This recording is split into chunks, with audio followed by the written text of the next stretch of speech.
Mom is in the hospital. She's not coming home, and the family thinks an emergency temporary guardianship, also known as an ETG, will solve it tomorrow. It's a 90-day stopgap, but it doesn't create a permanent guardianship. I'm Jill Ginsberg, and I'm here with my partner, David Shulman. Emergency temporary guardianship is under Florida Statute 744.3031. It exists for one reason. There's an immediate danger to the person or to their property, and there's no time to wait for the regular guardianship process. Regular guardianship without litigation can take 60 to 90 days minimum. An ETG, an emergency temporary guardianship, can be granted in days. Well, what counts as an immediate danger? Real examples from my practice. An adult child has emptied the parent's bank account and is still continuing to do so. Patient is about to be discharged from a hospital with nowhere to go and no one with authority to place her.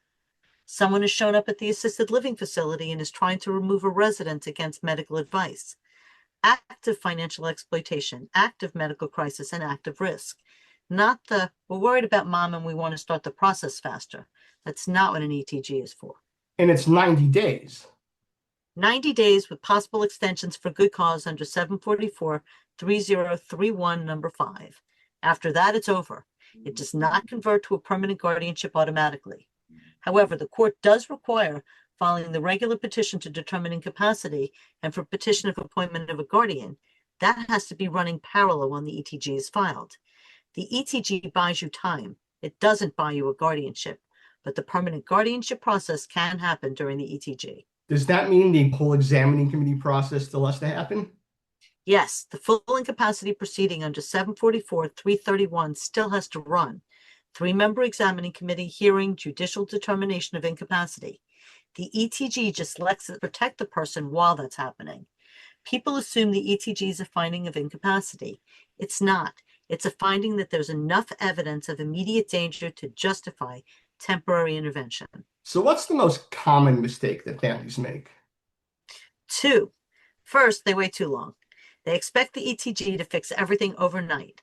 By the time they call, the bank account is gone, the discharge has already happened. ETG is fast, but it's not instant. Second, they get the ETG and then they think they're done. They stop the regular guardianship case because they think the emergency order covers it. Then 91 hits, they have no authority. The hospital, the bank, the assisted living facility, they all want to see current letters of guardianship. Expired letters mean nothing. And then there's the cost. ETG plus the underlying plenary guardianship is a real fee. 2 filings, multiple hearings, examining committee fees, bond, court fees. The family has to understand from the first call that this is not inexpensive and not quick to finish.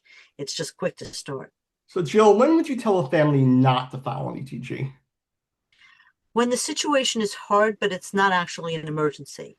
When your parent is safe in a facility and the issue is a family disagreement about care. When the financial concerns are theoretical, not active.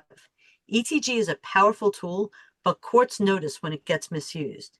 If you file an emergency petition and the judge doesn't see it as an emergency, you've damaged your credibility for the rest of the case and could possibly be assessed fees if the court feels that it was filed in bad faith. So what's the bottom line? ETG is for real emergencies. It lasts 90 days and it doesn't replace a plenary guardianship, but you do file both petitions at the same time, not one and then the other.